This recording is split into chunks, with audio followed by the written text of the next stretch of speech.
evening, namaskar, a hearty welcome to Conversations with Tinat. And in Conversations with Tinat, in association with freebirds.co, we bring you some of the most wonderful humans of this earth. And one such wonderful human of this earth today is our very own, from Assam. He is the Deputy Resident Commissioner of Assam Bhavan in Mumbai. He is Devashish Sharma. A very warm welcome to you. Good evening, Devashish, and welcome to my show, Conversations with Tinat. Hi, It is Tinat. my privilege. It is my privilege, my honor, and I'm absolutely, I'm very happy. In fact, I don't know what words I have for you, but I'm so happy that you're here with me and you have actually accepted this invitation that I have given to you, and you're here today. Thank you very much, Tina. It's indeed an honor and a great pleasure for me to be here with you. And you're looking very good, let me tell you. Oh, As thank usual, you. nothing new, looking very good. And thanks for inviting me. You're always welcome. In fact, I should also return the compliment that you are looking even better than the time when I first acted with you. If you remember, we did one of our plays way back in Guwahati. And I was always saying, wow, Debashish is so good looking. And today you're looking even better, even more handsome. And I think I deserve a kind of a coffee date with you. I think we can go for another play, right? We can go for another play. Absolutely. Next time you're here, we have to go for another play. That was, if I'm not mistaken, Mahesh Dattani's Where There's a Will, right? Yes, Where There's a Will. Where There's a Will. Absolutely. DCOM had directed it, and that was in Ravindra Bhavan, right? Yep. Yes. Nice And memory. I remember all those. Very good. Yes, you have got the memory. I forgot about it. You are the one who's got the best memory. That shows. The Deputy Resident Commissioner has got his head in order. Not me. I don't remember which was the at least memory is still intact, right? Memory is still intact. Yes. The rest is all gone. But I remember when we were doing that play, you were so helpful, so meticulous about where we would go and do our rehearsals, how we would do it, and then you arranged for almost so many things that doing the play, I think DCOM would agree with me if he's watching this thing right now. He would say, yes, Debashish was so helpful. Apart from doing a fantastic piece of acting, you actually helped us so much during that play. I remember. And you've always been helpful. Always. Oh, that's so nice. So nice of you to say that. I mean, I don't know what I did, but it was great fun. I mean, those were the days. It was great fun. Great fun. And especially those, the days of rehearsals. It was so nice. I used to look forward to them. After a hard day's work, you go back, and then it was so relaxing. So beautiful. Yes, true. Such lovely memories we have. So, Devashish, I've never really had a conversation like this with you where I'm sitting across and asking about you and where did you grow up? What did you study? So I'm sure people would love to know about Devashish Sharma because they have a kind of, it's love, it's respect and awe, all kinds of things for Devashish Sharma. They would love to know this person. And I'm sure you've given so many interviews, but for my show at least, and for all people who are watching you right now, where did Devashish Sharma grow up? Where did he study? We'd like to know from the very beginning. Tina, thank you so much for all the compliments. But end of it, it's love, what matters, right? So awe and things are, these are all very temporary things. Which come and go, which actually do not matter much. But then love, as you very rightly said, is something which is very important, which is something I'd like to hold on to every day of my life. So we begin with love, right? So it was, as you're very, you've done a lot of research, which I can see. I was born at Jorhat, and Jorhat, everyone knows, I mean, in Assam, it's one of those, tea garden towns where people they have the reputation of having a nose up, slightly up in the air, Johotiyas, right? But and we are very proud of that.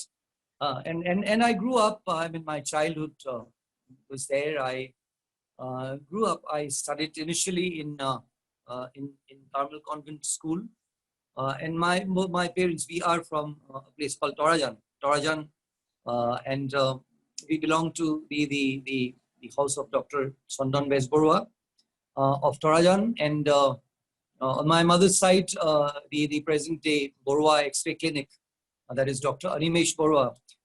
That is my mother's house.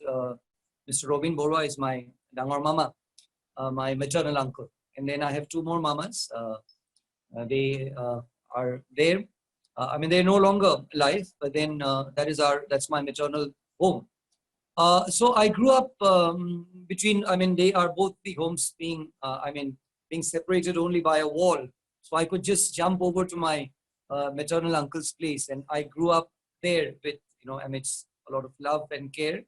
And then since my dad was a teacher, a school teacher, both my parents were school teachers in Arunachal Pradesh. I was suddenly taken to Arunachal Pradesh when I was in class nursery, and I was suddenly taken and put into a school. In Arunachal, they used to call it OB type. OB type school meant where all those thatched roof and those thatched houses.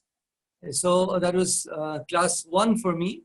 And after around a fortnight of attending classes, there was a big storm, and the entire roof of our class, that was Daporijo Government High Secondary School in Upper Subansiri district of Lower Subansiri district of Arunachal Pradesh, and there during those times it used to be just Subansiri district alone. So from there we were suddenly told that you are no longer in class 1. You've got to go and sit in class 2, right? So without studying in class 1, I suddenly went to class 2. I had to go to class 2 rather. And then when I finished my 4th standard, my dads, both my parents used to be during those times, they used to be transferred from one place to another. So they must have thought that it is very important for me to be in one school. So I was put in a boarding school in Don Bosco, Dibrugarh. And that is where, that is my alma mater is. And I've drawn a lot and I'm inspired a lot, by my school and those days in the boarding school. So that was from class, from the 5th standard till the 10th. And this experience, I mean, Don Bosco, Dibrugarh, spending time with my teachers, the fathers and the brothers and my friends, that did leave a great impact. And especially I must take, the name of brother Rafael Palikara, who, I mean, God bless his soul. He's no longer alive. He was shot dead by terrorists in Manipur. And he did leave. He was our scout master. And brother had left a very big impact in my life. And whatever little I'm trying to do today, to a great extent, it is inspired by what I had learned from brother as a scout teacher. And also as someone who actually lived with us, border especially, as a real brother. So from there, 11th and 12th, I went to Vivekananda Vidyalaya, that is Digboy.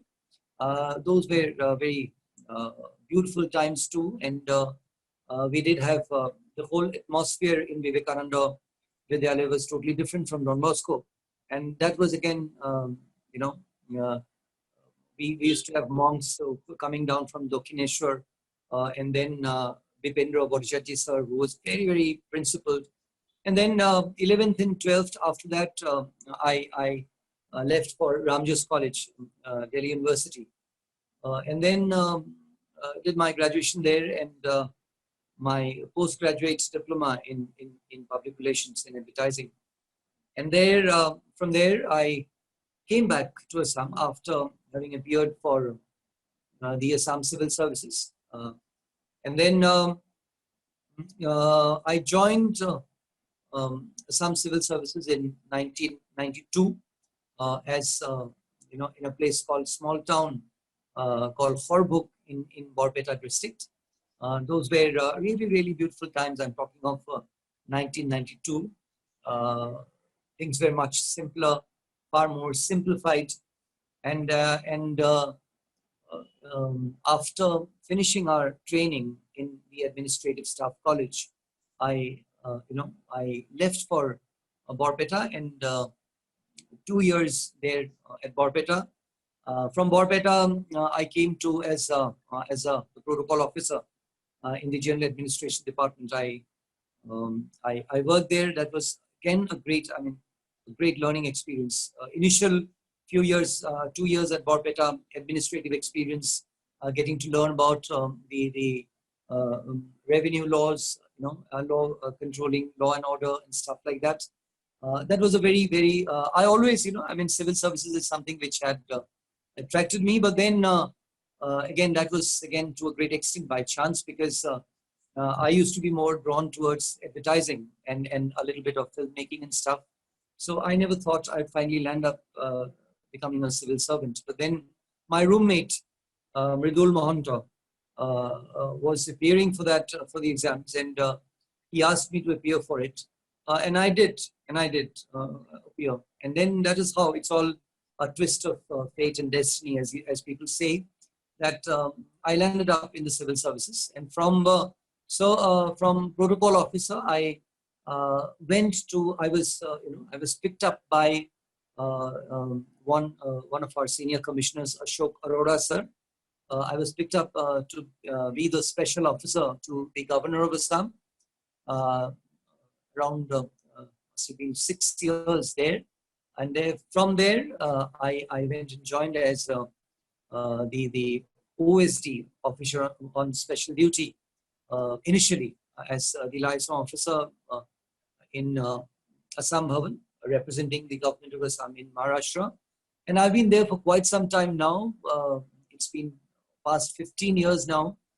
Very few civil servants continue for this long in one posting, but I'm one of those lucky, or I don't know, whatever few. I'd like to ask you something here, because when you went to join as the deputy resident commissioner there in Mumbai, and the Assam Bhavan was in shambles. As far as we read about it and what we we heard of it, that it was in shambles. But when you went, you gave a complete facelift to it. You actually changed the whole process of how an Assam Bhavan should look like. Usually what we think is that an Assam Bhavan is usually where government officials would go and stay. But you have completely turned it around, and you have changed it into a place where people from Assam can go and stay there. They can find some solace instead of staying in one of those expensive places. In fact, my parents, several times, both my mom and dad have, they've confided in you that they want a room, and you have very gladly, you have arranged it for them. And I must really thank you. I should put this on record. Let everybody hear that Debashish, just by one phone call from my father or me or my mother, he would arrange for a room for them, and he would make sure that they are in absolutely comfortable. And you have done this. So please tell us more about this. We want to hear it from you, about how the patients go and how they confide in you. And they have seen a kind of a father figure, an angelic figure in you, in fact. That is what I've heard. They say that you are Bhavan, you are God for them. Oh my almost. God. Yes. In fact, my mother, before she passed away last year, before she passed over, she said, Devashish is God for us. She said this, and I am putting this on record.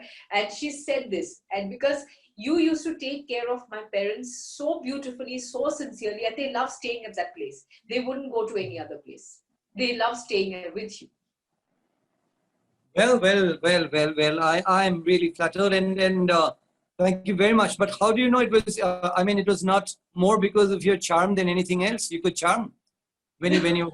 Absolutely not. Absolutely There could not. be could have been because of your charm too. Anyway, now it's first of all, thank you very much for all the compliments. But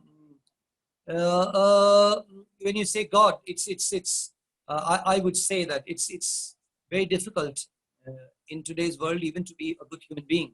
So God is somewhere else. So all we can try to do, at least try our best, is to be human, right? And that is what matters. I mean, uh, it's nice to hear. I mean, nice to hear people say such beautiful things about you. But then I would say that it's very important to first for you to be a good human being, and if you can be a human being, there's nothing else which is required. Just being human alone is enough. And uh, coming to the turnaround of the Assam Bhavan, I would say it is all it's not an individual effort. It is all teamwork. There are a lot of people who need to be remembered. There are a lot of people. Maybe you get to see me in the forefront talking, and then people speaking about me, and that is why people take the impression that it is only me. But first of all, I'd like to make it very clear that it's not an individual effort. As a junior officer, I had put forward certain things, and I could have been transferred the very next day if my seniors thought that I was trying to act too smart, which many people did think at that point in time, that his duty is to obey the government orders and just follow the blue book and do whatever is told to him. And the little bit of extra thinking which we did was not appreciated by all. But there were people who did appreciate what we were trying to do. And I would go back to 2003 when I was posted there, when I went there for the first time. Even the concept of turning the Assam Bhavan into a home for economically challenged cancer patients, which many people attribute to me, the concept was not mine. I had got it from the members of the Assam Association.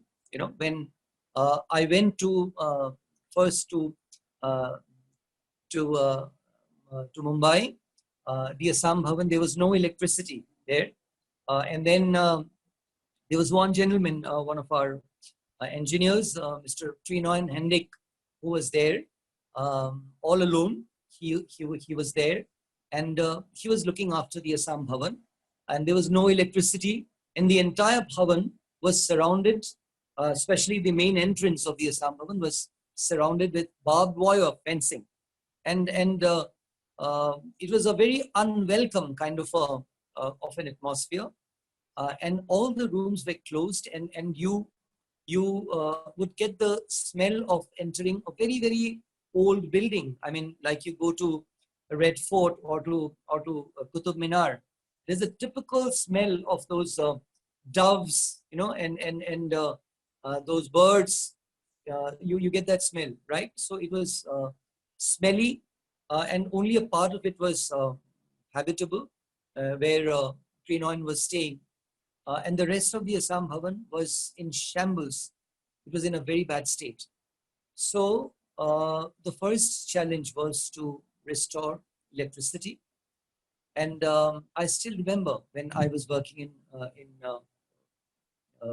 the Raj Bhavan, I had come across a very efficient engineer. His name is Ajoy Bordoloi. So Ajoy Bordoloi, Saab, through a contractor, he had given me 40,000 rupees, and he had told me that the first thing that you need to do, need to go and do, is to restore electricity there. And if you follow the government procedure, it's really going to take you a long time. And in order to do something, it's very important for you to, you know, um, restore electricity. So you see, this is the first gentleman, and at every step, how destiny and how good people came and joined hands, and how they helped. So what you see today, the final product, is starting from Ajoy Bordoloi. I would take all the names. I'll try to at least remember as many people as possible. So here, the next name which comes into my mind is the Assam Bhavan happened because of some people, a gentleman called Sudhir Hendik. Sudhir Hendik Da and the members of the Assam Association during those times who were friendly with Hiteswar Hoikia sir during those times.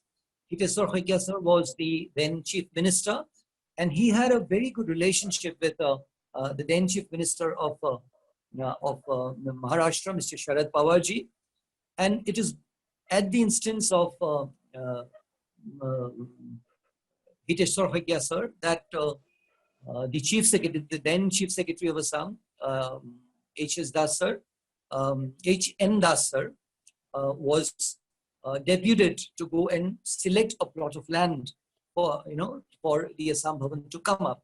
So the Maharashtra government decided on a particular plot of land, which H.N. Das sir, along with a few officials of the General Administration Department of the government of Maharashtra, went around and decided upon. And then along with that, there were no trains. There were no regular trains from Mumbai to Guwahati. So the Dadar Express, that train, was again an effort made by Mr. Sudhir Hendik, the members of the Assam Association, and Hiteswar Hoikia sir and Sharad Pawarji. So all these, this is all history, but it's very important for us because this Dadar, it is because of this Dadar train and because of this, we could, it's very, when you have a beautiful bride, it's very easy to deck her up with jewelry and make her look beautiful. But for that, you need to have a beautiful bride, right? So that beautiful bride for us, the Assam Bhavan was already there. So all we needed to do was to deck it up properly. And that is what we tried to do. So here we initially, we wrote a letter to the government of Assam. And, when electricity was restored, the then president of the Assam Association, Rupanjali Borua Baido, along with a few more members of the Assam Association, they came with a beautiful bouquet of flowers to congratulate me. And they said that we had heard that this Assam Bhavan was supposed to be handed over to the private sector, which we had been opposing tooth and nail, and we would have opposed it anyway. We would not have let the Assam Bhavan, Mumbai, go to the private sector. And we had requested the government of Assam time and again to post one officer and let the Bhavan be run by the government.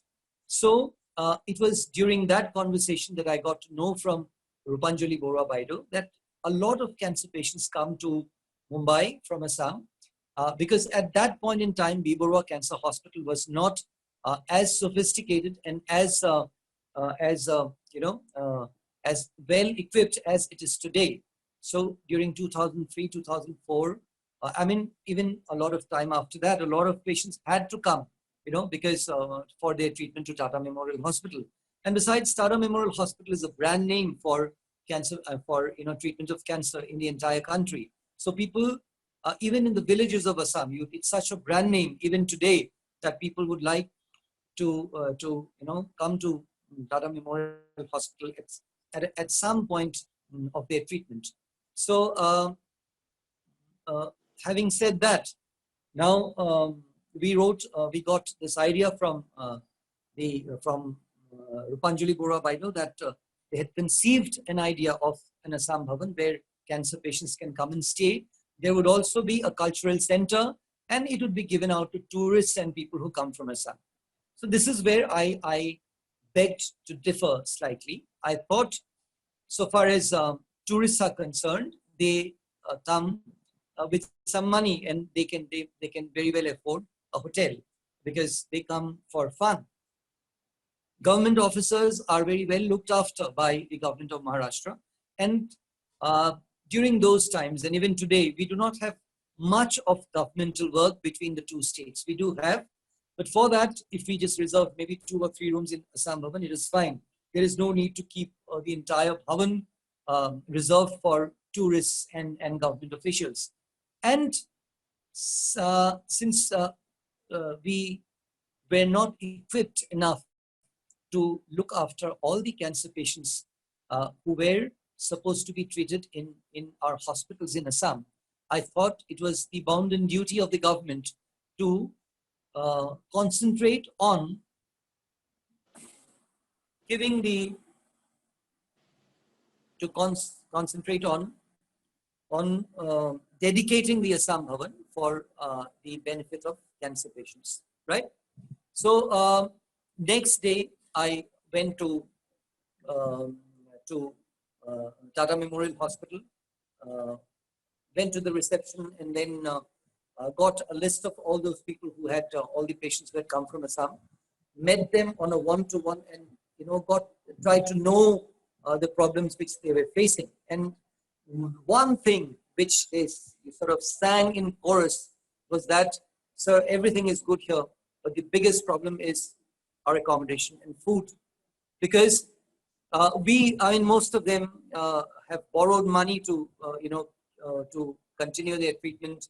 Many had sold off their land and property to remain alive. But then, even during those times, I'm talking of 2003, people said that we need to spend around 600 to 700 rupees every day to pay for a small room in a hotel near Tata Memorial Hospital. And you combine that with food, and that too for a economically challenged person who had sort of maybe got his entire savings or whatever he could sell off to get his treatment done. So if he needed to spend 1,000 rupees every day for just for stay and food, then you can imagine how much money would be left for treatment. So, citing all those things, I took the names of these patients, and then took their signatures, and made a beautiful report about how best we can utilize the services of the Assam Bhavan,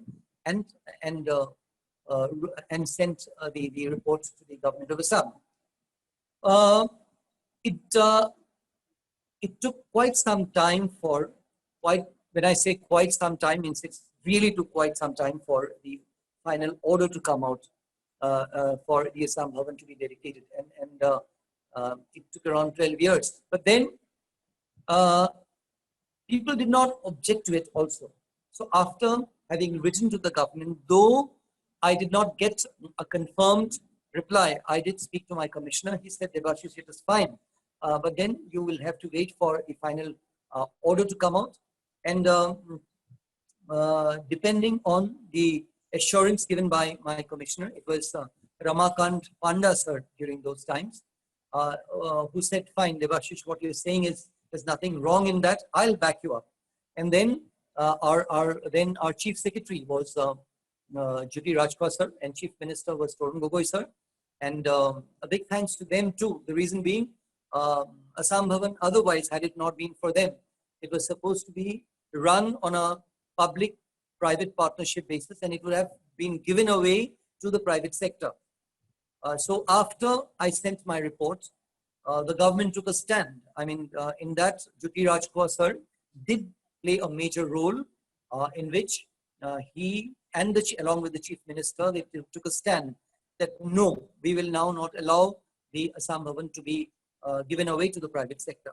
And in that, there was some opposition also which we had to face, but then strategically that had to be countered.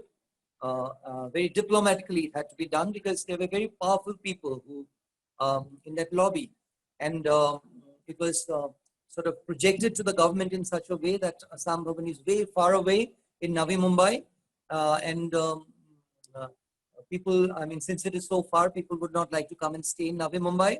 So it is better it's given out to the private sector, and one floor would be run by the government, and the rest of it would be run by the private sector, like what happened in case of the Arunachal Bhavan. Arunachal Bhavan is almost gone today. I mean, there's hardly anything which the government of Arunachal has except for 1 or 2 floors. Rest of it is all gone to the private sector, and God knows if the government of Arunachal is ever going to get back that beautiful property in the heart of Navi Mumbai. But it is because of the far-sightedness of these people that Assam Bhavan Mumbai continues to be a property of the government of Assam today. And when I say a property of the government of Assam, that means every citizen of Assam uh, um, can say that the Assam Bhavan is my own. So, and as you can very well see, that the economically challenged and the kind of people who come and stay at the Assam Bhavan are not powerful people. We do not keep, vehicles with red lights and the so-called powerful people do not come and stay at Assam Bhavan. It is a home dedicated to the service of economically challenged cancer patients, with just a couple of rooms kept for government officers who come on duty. The rest of it, you can say 95% of Assam Bhavan Mumbai is dedicated to cancer patients. So over a period of time, this happened, and there I did have my share of uh, um, facing opposition from a considerable number of people who felt that this young officer is maybe trying to act too smart, and government officers and the so-called powerful people did not get seats in Assam Bhavan, but you had to hold on to your guns, and this is something we believed in very firmly, and I mean, uh, in civil services, what happens is, you know, uh, had it been an old Bhavan where things were already moving, it is very difficult to change. So I should say that I was very lucky to have been posted to a Bhavan which was absolutely new. This gave me the chance, sorry, this gave me the chance to mold it the way we felt it could be of service to the people of Assam. So, um, with all the opposition around, God was on our side. Few very good people, I mean, in the corridors of power, they believed in what we said, and slowly the wheels started moving, and cancer patients would come and stay. Word of mouth, it spread, and then people would go back home and write about what is happening in Assam Bhavan. And it is almost 15 I think the years now, network is playing true. and it is right for you to see. I mean, when I look back, it's a very beautiful feeling. Me and my team, supported by a lot of good people, um, it is because of the collective effort of all these people. And I should also thank the people from Assam who live in Mumbai. They did contribute a lot. They supported me a lot. They would come and meet the chief minister and I talk think about what Devashish, your we're doing in the Assam Bhavan, your internet. and that is it. So it's a beautiful feeling today.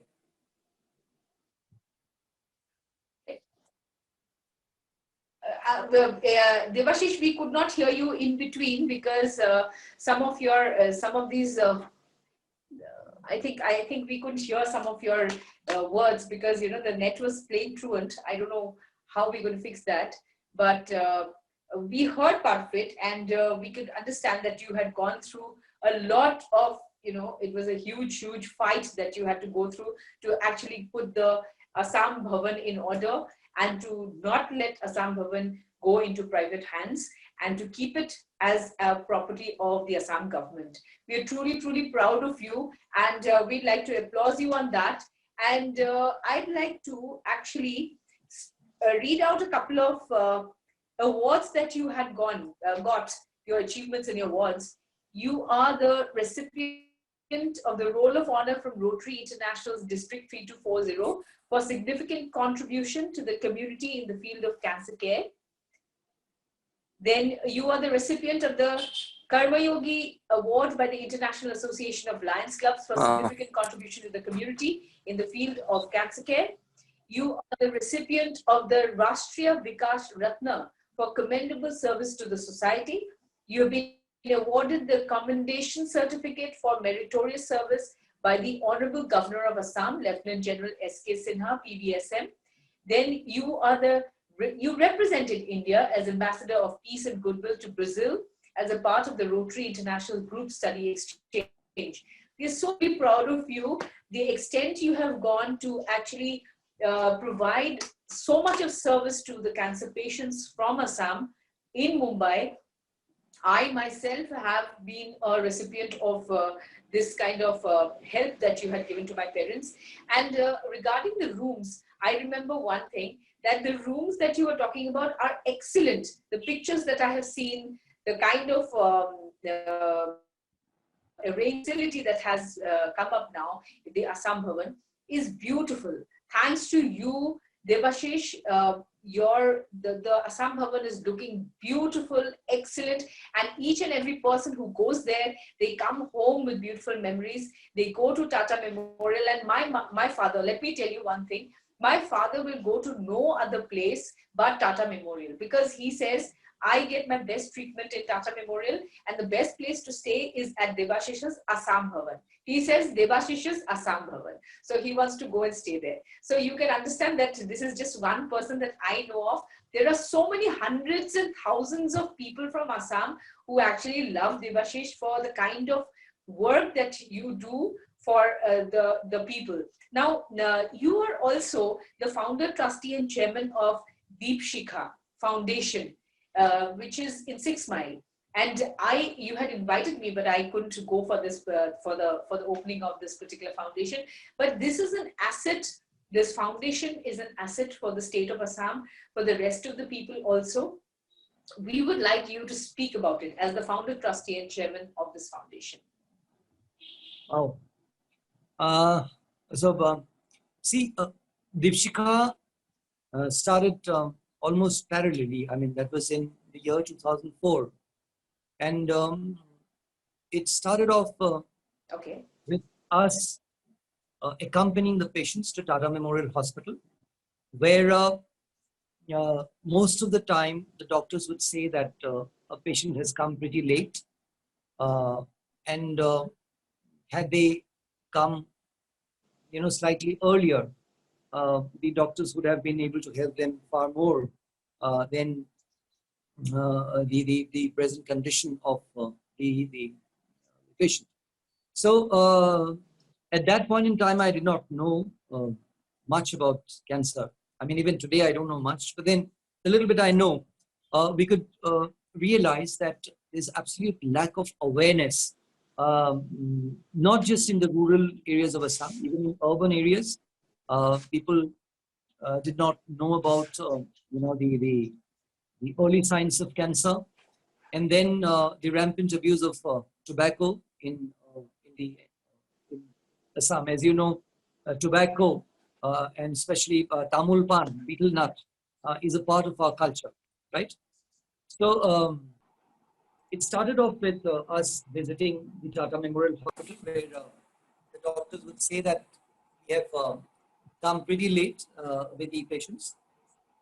So they would, be treated, but then doctors would tell us that we have not got the desired outcome. So because they would be coming in the late third stage or fourth stage of cancer. So we realized after having spoken to the doctors that it was very important for some groups to create awareness.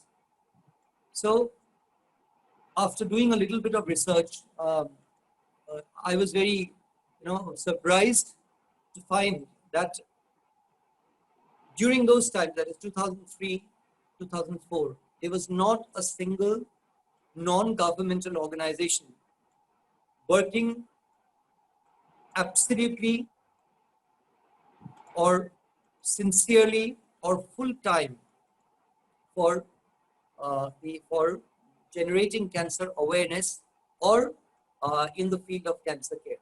So whatever was being done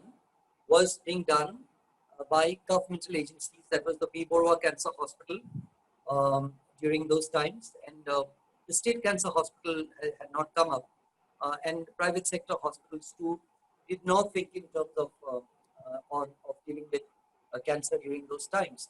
So hats off to the efforts made by B. Borwa Cancer Hospital.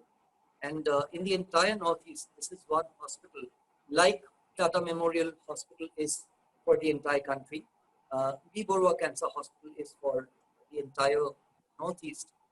The immense contribution which this hospital has done is very, very remarkable.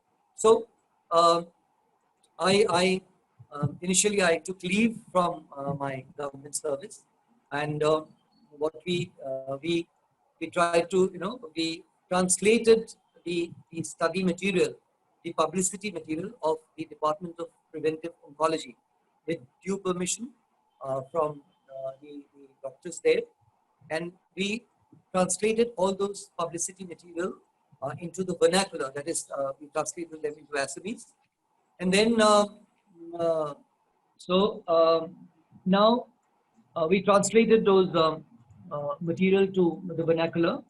Then I requested, this musician, God bless his soul, Nupur Bordoloi, who had come to Assam Bhavan as a patient of leukemia during those times. So we sat together and I told him that, you see, and he was recovering during those times. Nupur would play the keyboards very well.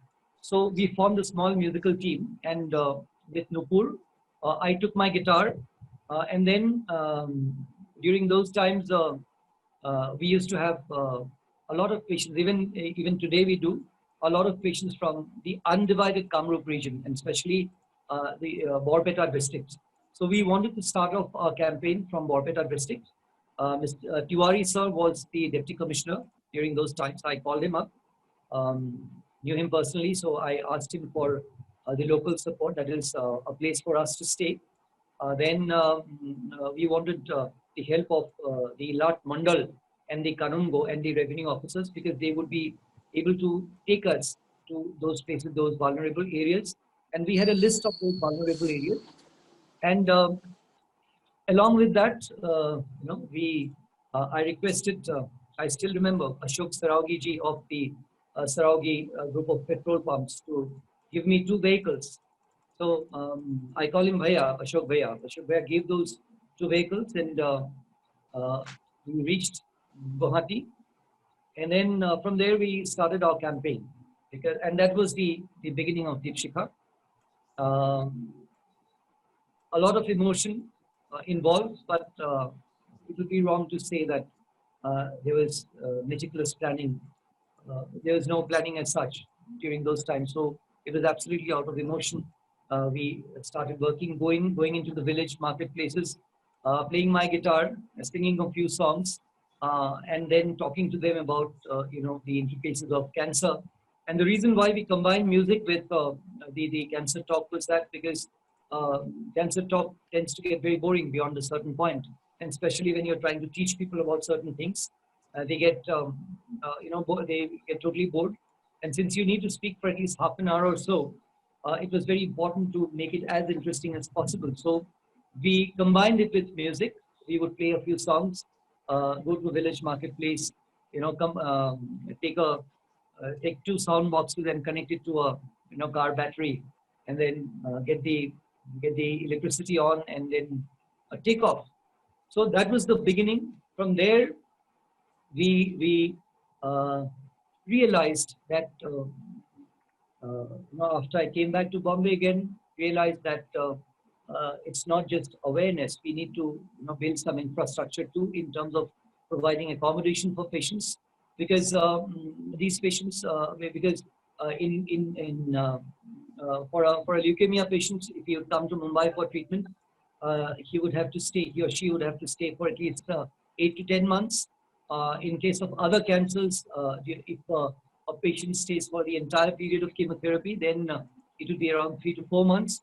So if one room is occupied for 3 to 4 months, you can very well imagine there would be a severe dearth of accommodation for the cancer patients. So we needed to create more accommodation. We needed to create a pool of money for providing financial support to most of the cancer patients who come to the streets, who beyond 3 to 4 months, they are not in a position to sustain themselves for to continue their treatment. So this will be a very long story, because so I'd like, I don't want to get into the intricacies of how it all happened. But then it was out of sheer luck that a gentleman called Savarmal Khandanaria, he, uh, he convinced one of his relatives, an iron merchant of Mumbai, Ratan Lal Lidwania ji, to donate, to give us one of his buildings in Masjid Bandar. And in Masjid Bandar, we started our first home for the economically challenged patients. Can you hear me? Yes, yes, I can hear you, Devashish. Right. We started our home, the first home, which could accommodate around 40 people. So that was a home where people could come and uh, stay at a very, very minimum cost. That was very near to Prince Ali Khan Hospital. And from there, by God's grace, today we have 5 buildings in Mumbai, uh, in Navi Mumbai actually, where 200 patients and their relatives can stay. They can have food at 10 rupees, and then we have our buses, which would take them to, free of cost to the hospitals, and then we would organize blood and platelets for them, receive them at the airport or the railway stations, provide them ambulance service. Uh, all that was had became possible because of a lot of good people who came and joined us over a period of time. It was again, um, I would like to repeat this very often, that you see me in front of the camera or speaking to newspapers or to people, but then I did dream of this foundation. I had a dream, but then unless and until you have a good team, it is not possible for you to accomplish whatever you desire. So it's first of all, it's God's grace, and then it's all teamwork.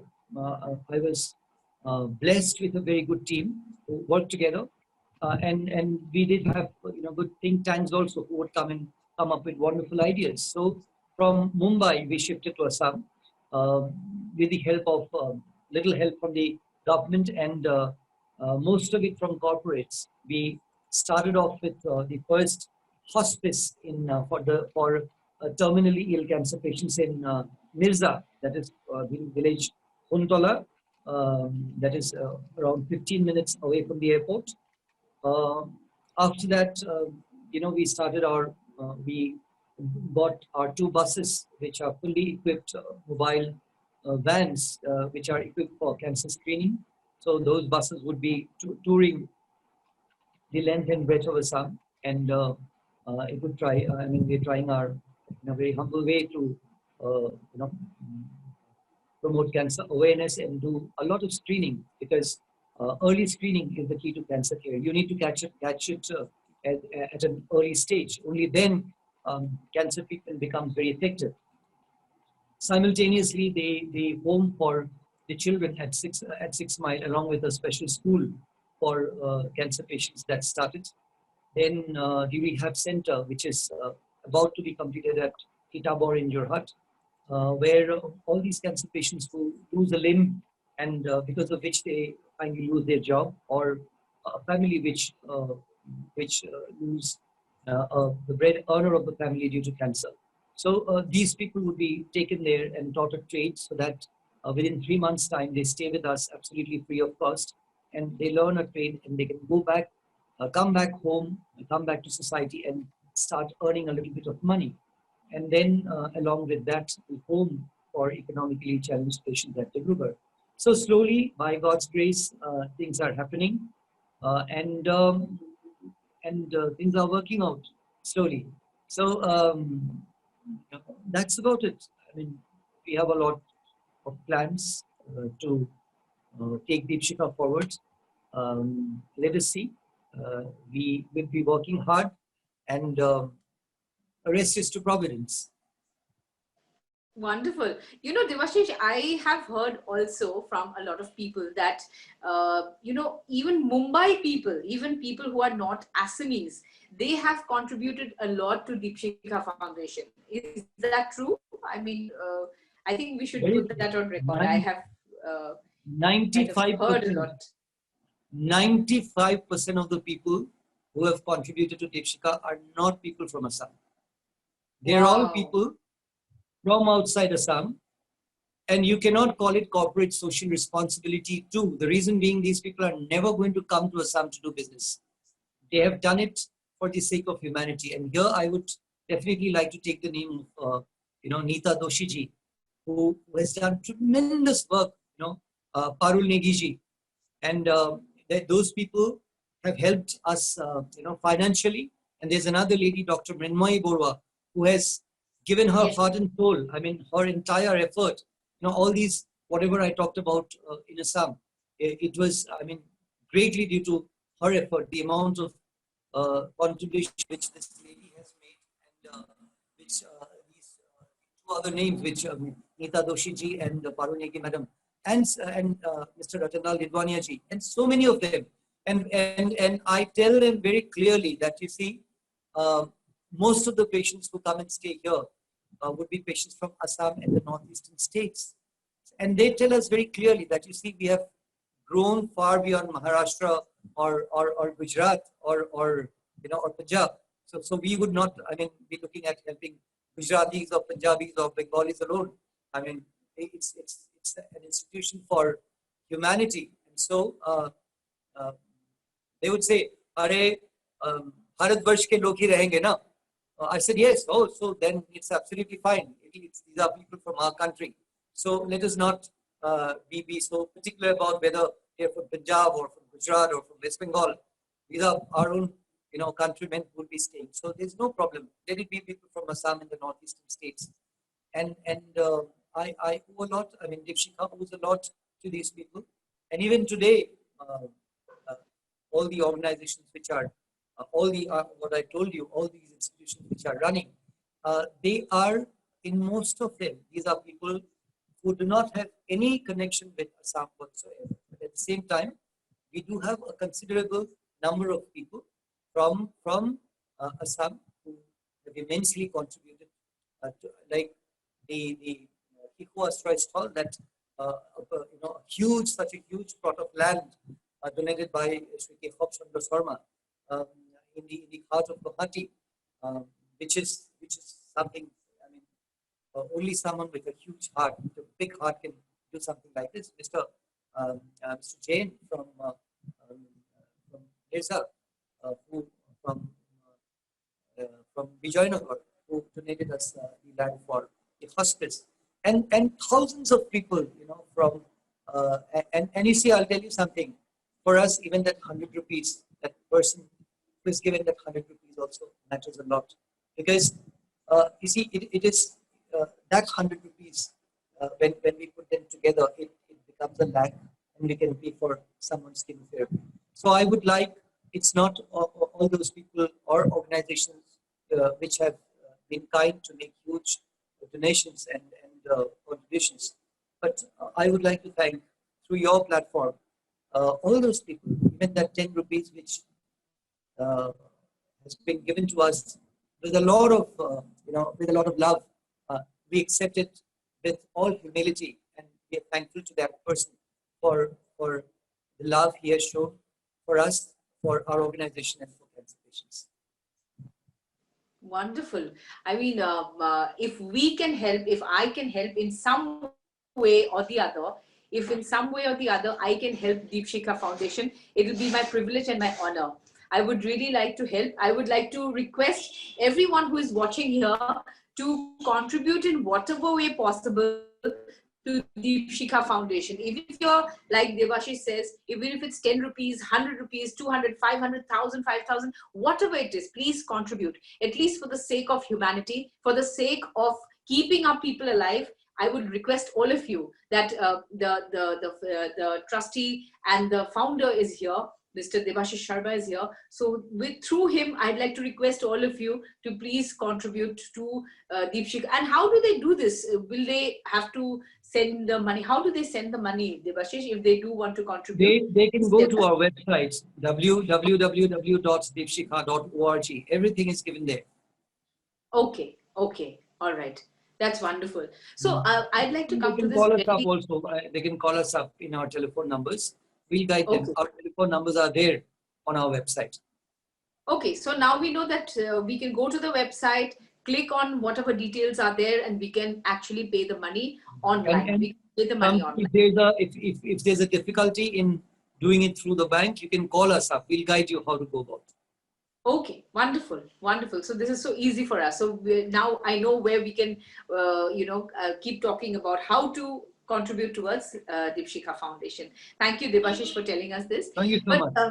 uh, this I really like. I love this piece of news which came in recently during the COVID holiday, during this COVID period. I say it's a holiday because it was like a holiday for all of us. We were at home, working from home, and you were actually driving all those patients. Those were like, I don't know how many hundreds of patients you were driving in from a bus from Mumbai right up to Guwahati.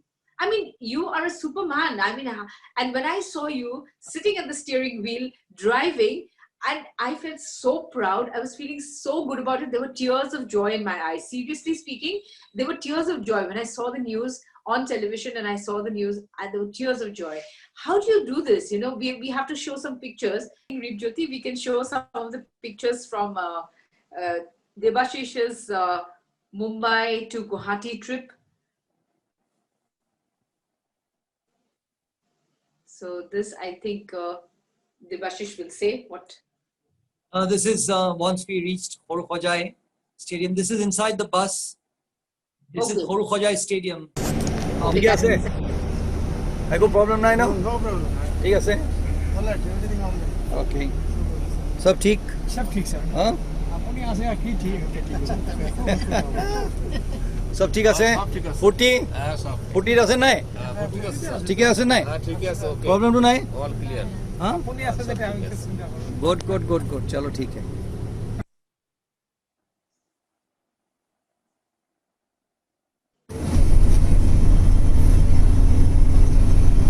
ওই কি কৰিছ তই হা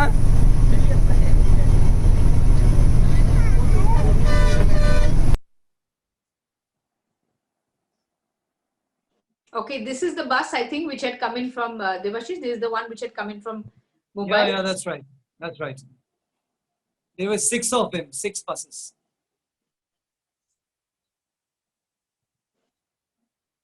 6 buses. Okay. And how many patients, Devashish, did you bring in? 68 patients and 120 attendants and 12 little 68. 68 cancer patients, Okay. 12 little children, heart patients. They were all operated upon, and they were stranded in a hospital near Haji Ali. Okay. So all those. So in all, the entire troop in 6 buses, we were 168 of them. 168. Okay. Wow.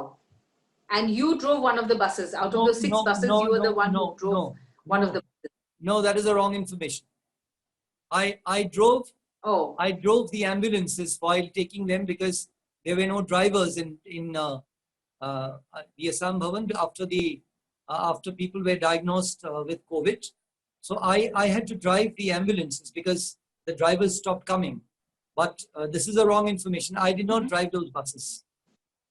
We did have drivers for them. The picture which you see in which you see me driving, so that was driving the ambulances, taking the COVID patients from Assam Bhavan to the hospitals because drivers had refused. Our own driver, he refused to come, and it very naturally too. I should not be pointing a finger at anyone because he had his family, and he said that, sir, what would happen to my family if so I cannot be driving these patients to the hospital. So someone had to do it, and that is why I had to drive it. Okay. All right. Wow. Great. So, I think my internet is really creating a lot of problems with Devashi. I'm so sorry about that. That's why I'm moving my iPad from one place to the other just to get the connection. I'm sorry about that. Happens. So Not a I, problem. yes, you have also started off with a band called Ohomia at Heart, and I think that's a beautiful band. We've seen some of the, yes, where you've been playing the guitar. Mrinmoy has been singing, and your other team, that your teammates have been singing. So tell us about this Ohomia at Heart band. This sounds like a very interesting band. Okay. Tina, before I move to the band, I need to speak uh, on one very important thing, that is the bus ride. Okay, because uh, that is yet to be covered. The why did we have to take this bus ride? That is a very important thing which need to be mentioned, because all the people there, most of our Hello. patients there, Sorry, Devashish, including, can you repeat what you said? uh, you see, before I move to the band, we need to talk about something very important, that is give you a background of why we had to take that bus trip. Why did we have to bring those 6 buses across to Assam from Mumbai, right? So it's very important to state why that journey had to be taken, because uh, all our patients who were undergoing their treatment in Mumbai, suddenly the OPDs of most of the hospitals did not function in the manner in which they should have, because of the spread of COVID. Most of the uh, treatment had stopped. Many operations were cancelled. Many surgeries were cancelled. Many radiations had to be postponed. Many chemotherapies had to be postponed. And there was a time when, even at the Tata Memorial Hospital, many patients were told uh, could not actually, these patients, they could not gain entry because of COVID. There were a few restrictions imposed, which uh, the, the Tata Memorial people, despite the yeoman service they were doing, which I mean, it's the premier hospital for treatment of cancer in the country, we all know. So it's not that we are pointing fingers at them, but then due to the prevailing situation, all those people from Assam who had come for treatment to Tata Memorial Hospital could not gain entry. Some of them were asked to return home and continue treatment in local hospitals. They tried going to some private hospitals. Even in the private hospitals too, the treatment wasn't happening. So these patients, there were three kinds of patients. One, those people who could not gain entry to the Dhaka Memorial Hospital. Second, those patients whose treatment had stopped midway.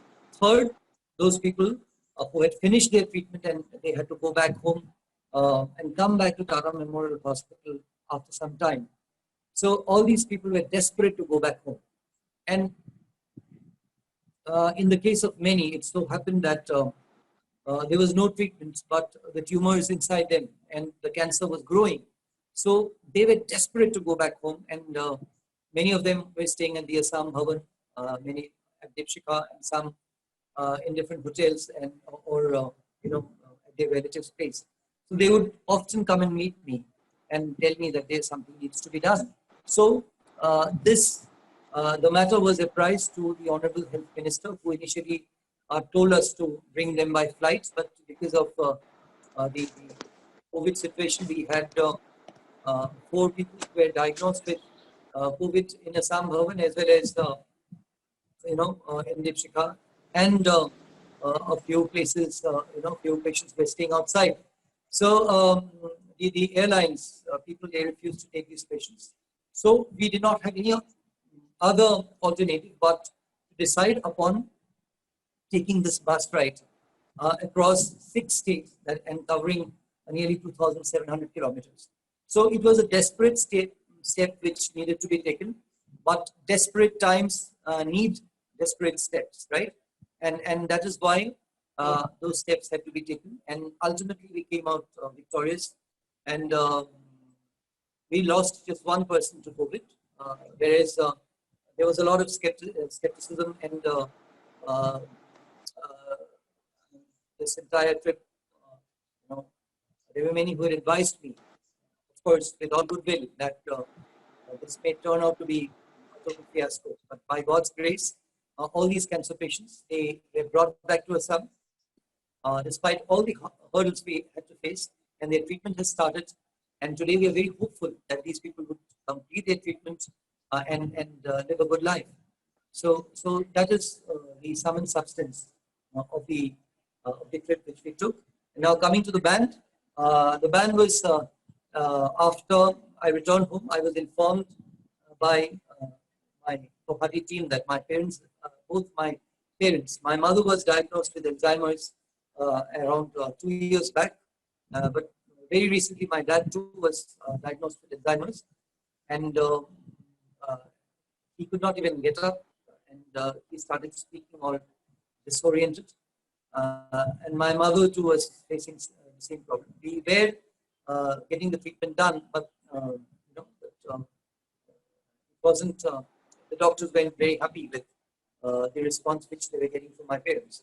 So once my father fell ill, mother was somehow things were under control.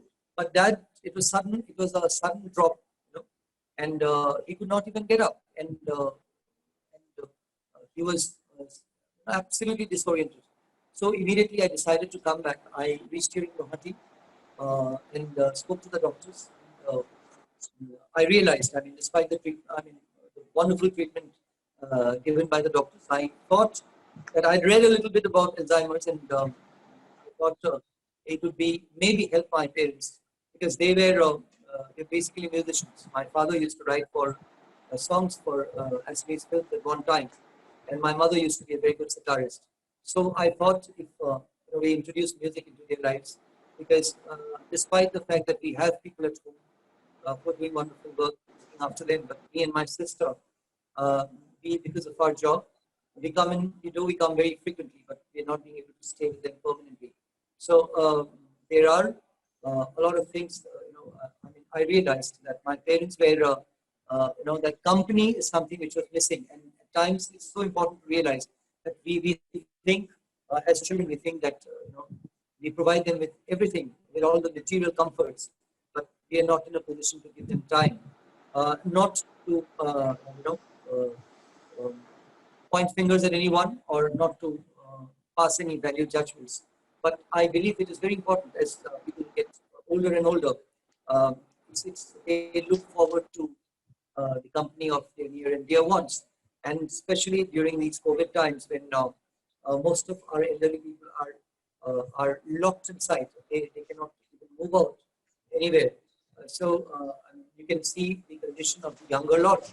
So you can imagine what must be happening to the elderly people not being able to go out, and on top of that, having to spend most of their lives all alone. So I spoke to my commissioner, and I've been home for the past nearly 3 months now on leave.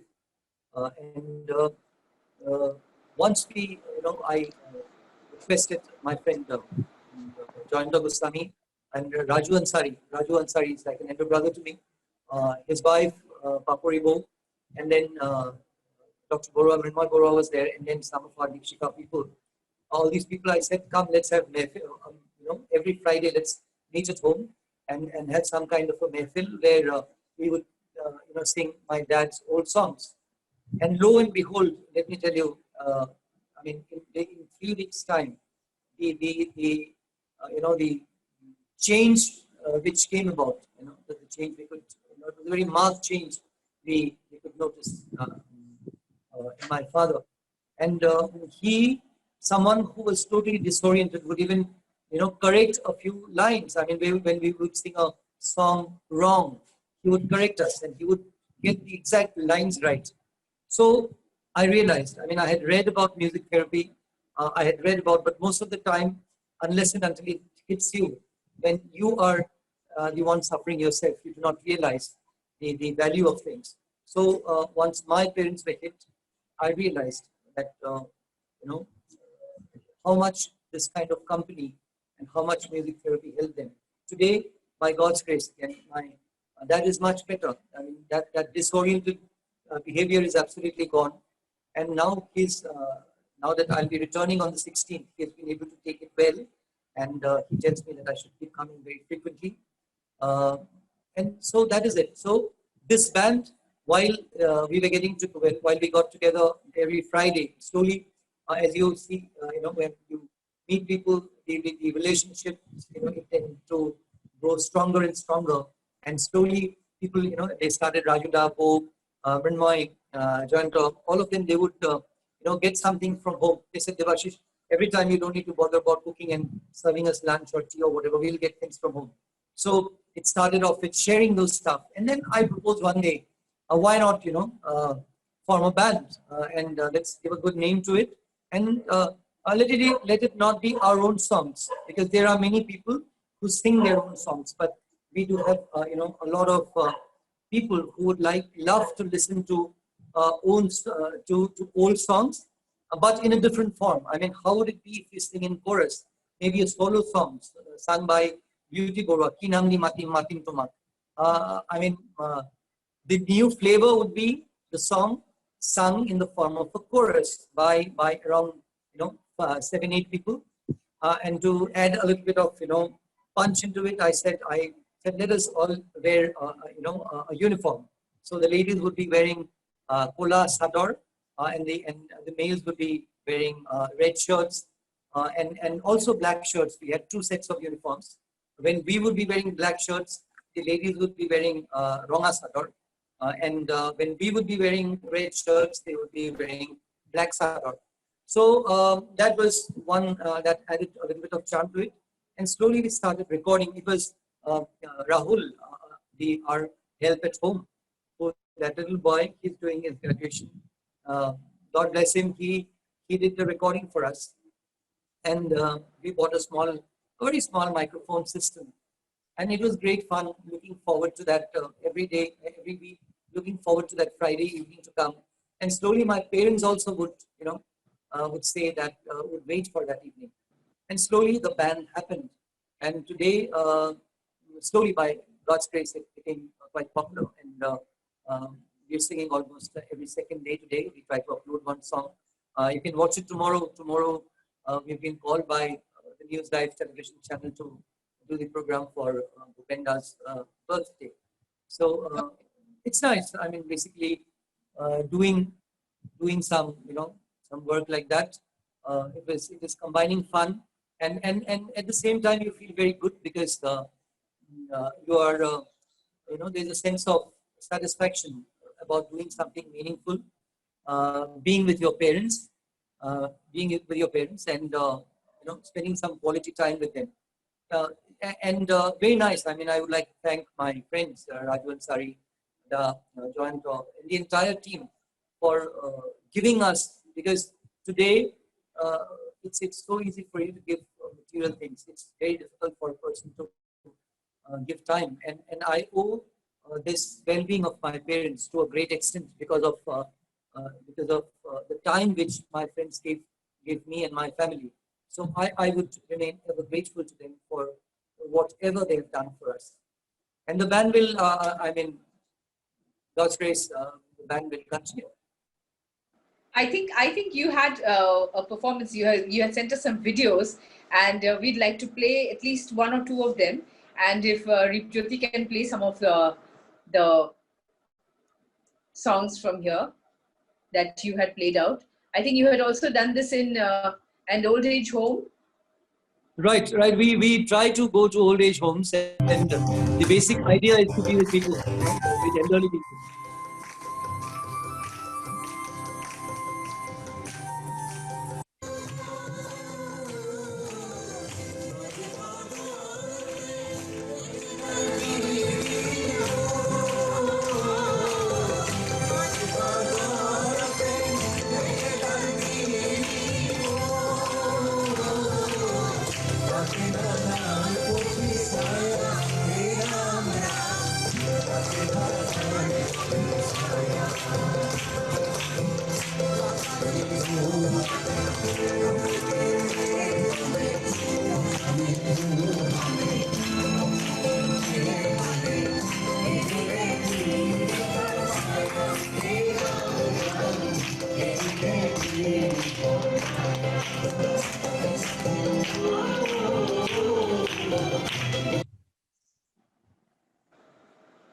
Lovely, lovely. I think there's another video that you had sent us.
Lovely.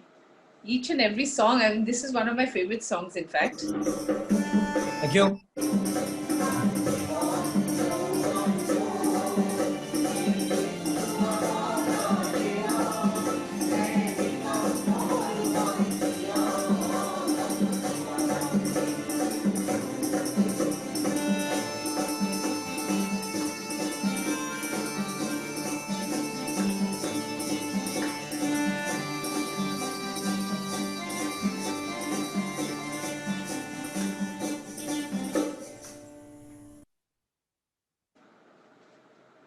Lovely, lovely, amazing. Thank you.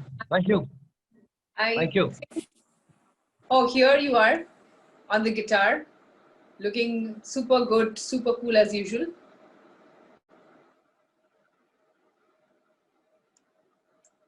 Lovely.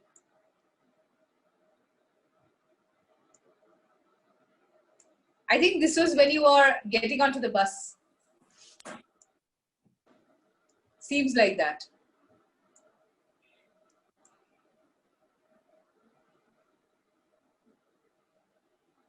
What a wonderful story you have. I'm sure you have hooked up more stories for the future, and I'm just waiting for to hear more stories from you, Devashish. And Okay. the play remains. The play remains. The next time you are here, we have to do a play together again. At least We to will. revive our old memories, we have to do that. And with this, I'd like to thank you, Devashish, for giving me so much of time. And you had to also bear with all that the internet No, it's okay. hodgepodge. It's okay.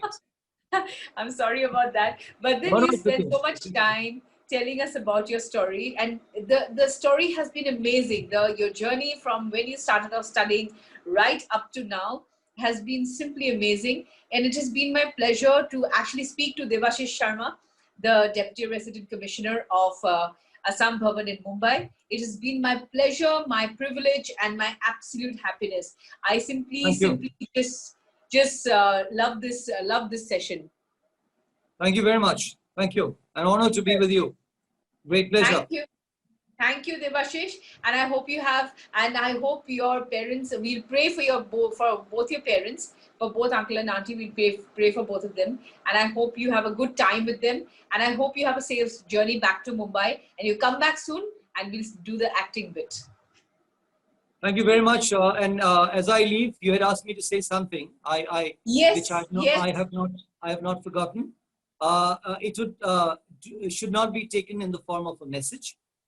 First of all, um, I firmly believe in the principle of Papa don't preach. So within, as you said, a lot of youngsters will be watching it. I would only like to tell all of you that it's very important to believe in yourself, right?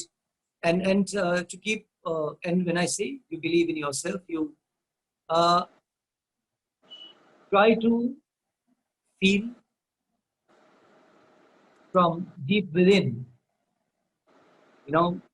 have a lot of confidence about your thought process, and whatever you dream, whatever you think you would like to achieve in life. Uh, do not never be afraid or shy away from dreaming.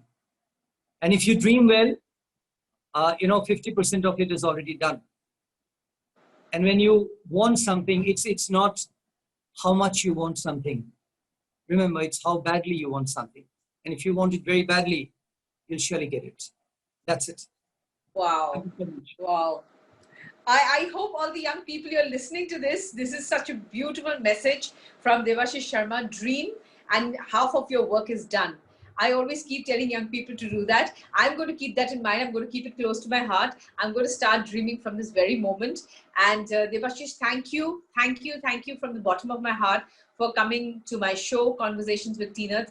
I wish you all the best. I hope you'll chronicle more stories for us and make us proud. We are waiting for that national award. In fact, I'm waiting for the national award where I'm going to be, saying yippee, yay, and, waiting for that national award for you. No, awards are not important. Love is more important. It's important for us. It's important for us.